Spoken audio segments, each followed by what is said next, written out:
Hello guys, Pontificator here again. Here we go again with another predatory situation taking place against the trucking industry. I don't get it. I don't know why. I guess I do know why people prey on trucking, because it seems to be easy prey and they can snatch a little bit of money, or a lot of money in this particular case, pretty quickly. This one happened from a towing company. I don't even know if you can call them a towing company. The trucks that they have are Ford F-550 pickups that look like they got the beds attached at some point. They're not even painted. They do repossessions and recoveries in that manner, but somehow they've managed to filter their way into a parking lot enforcement company. And they're doing this on a parking lot, or it's not a parking lot, a piece of property at 1545 Rankin Lake Road in North Carolina. Gastonia, North Carolina, I'm sorry. That particular property is bare. There's nothing on that property. There used to be a building there. They tore it down. There is still the paved parking area, and it's backed up to two very large hotels. So trucks come by, they see it, they park there at night, etc. Sometimes they don't see the signs, sometimes they may see the signs, but when you're out of hours, everybody in trucking knows the situation. You're out of hours, you need a place to park, you got to stop. If it looks like you can manage to squeeze in 10 hours there and get rolling, that's what you do. And that would be fine, except for the fact that RPM Towing has contracted with Kenneth Shuler of the Shuler Cosmetology School of Design, or something like that, out of South Carolina. They own the property. They've contracted with RPM Towing. RPM Towing then says, hey, let's put up a whole bunch of signs here, and let's make them the exact minimum of what they're supposed to be. And then we'll drive around here all night long, and as soon as somebody parks on there, we'll sneak up to the truck, we'll boot the truck, and then we'll charge them $2,400 to get the boots off. Boots. 2 boots. They put a boot on the truck, then they put a boot on the trailer. They charge $1,000 per boot and a 20% check fee. That comes out to $400 and a check fee. We won't go there. That just should be considered extortion.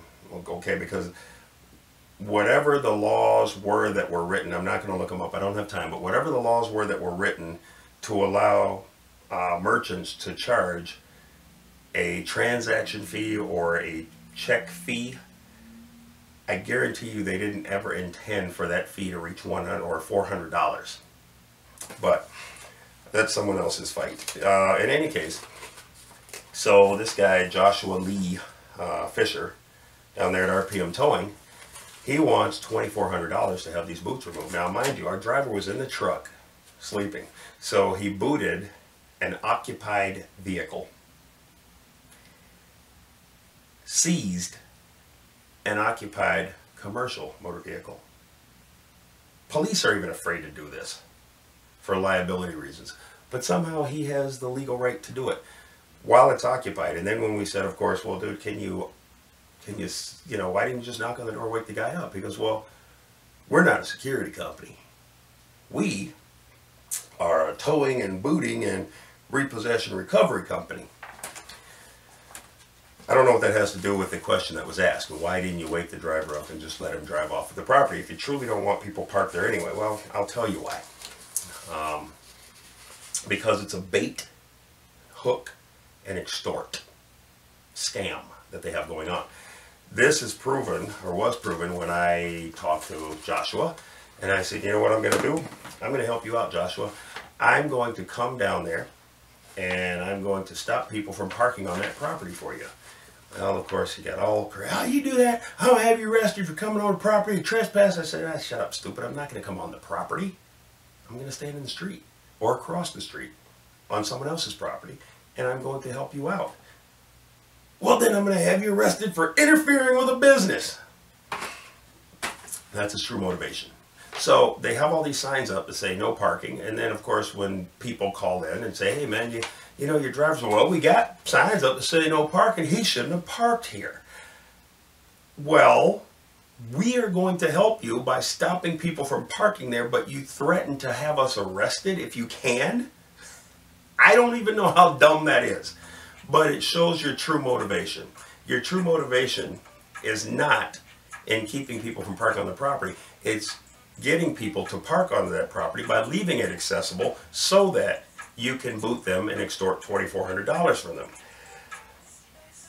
The property could easily be blocked off. Okay, there's 3 entrances. You could put up a fence around it, block it off if you don't want people parking there. Kenneth Shuler, it's his property. I don't know if he's benefiting from this money that you guys are taking. Maybe he is, maybe he's not. I don't know. But if you don't want people on the property, you don't put up a whole bunch of signs that say no parking on a vacant lot that you don't even have to go on ever. Put a fence around it. Put some blockades across the driveway. That would accomplish what you pretend that you want to happen. So, you've got RPM Towing going down there, offering this service like so many people do in Georgia and a few other states. They say, well, we're parking enforcement, we're going to help you with security, you're not doing anything, you're ripping people off. If I've got a Subway store and I've got 4 parking spaces in front of my store and people need access to those parking spaces so that they can come in and buy my sandwiches, but other people are parking there and going elsewhere, that is a problem. A vacant lot with no facilities on it whatsoever needs no enforcement. It can be blockaded. And that's what I'm going to ask the city to do. Or at least force RPM Towing to do. Because they're doing this to truck drivers. I don't know how many they get, but I can tell you that Joshua bragged that they've had this lot since February of last year.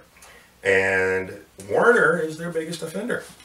He said, we've gotten 50 or 60 Warner trucks booted from this property because they're too stupid to put it in their e-logs to tell drivers not to park here.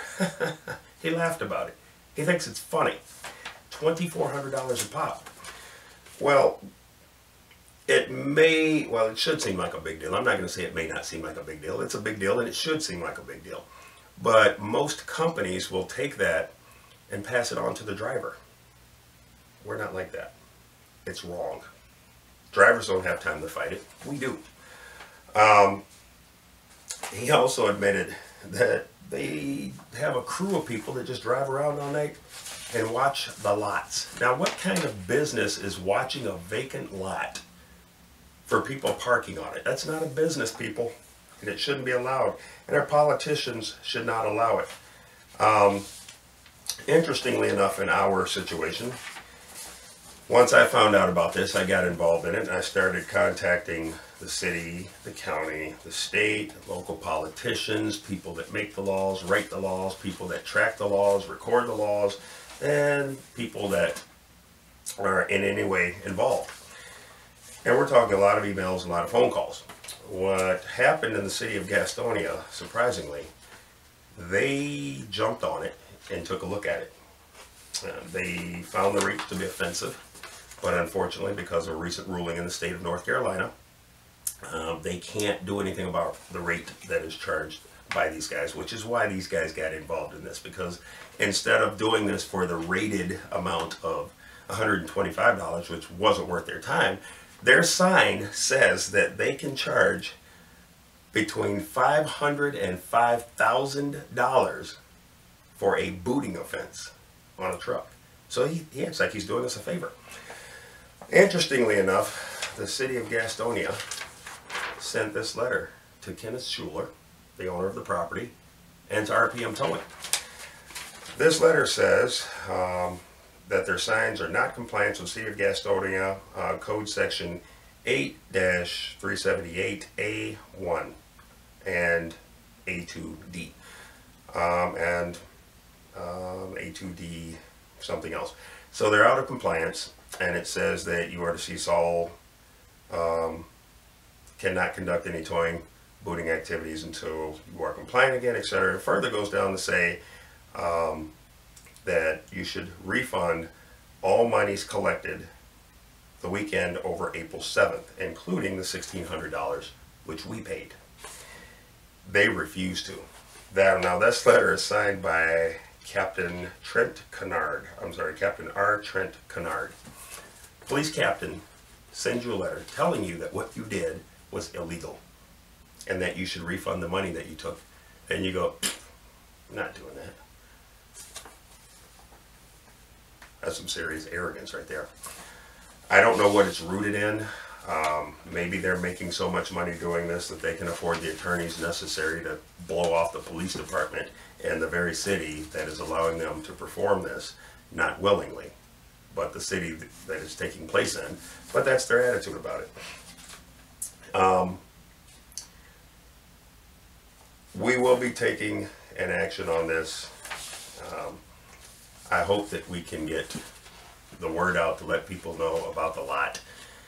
I don't want anyone parking there and challenging it just because it's just not worth it. They're making too much money off of this already. Truck drivers work hard for their money. $1,600 represents probably 2 weeks of this guy's take-home pay. It's ridiculous to have to give that to somebody just because you parked somewhere that they don't want you to park.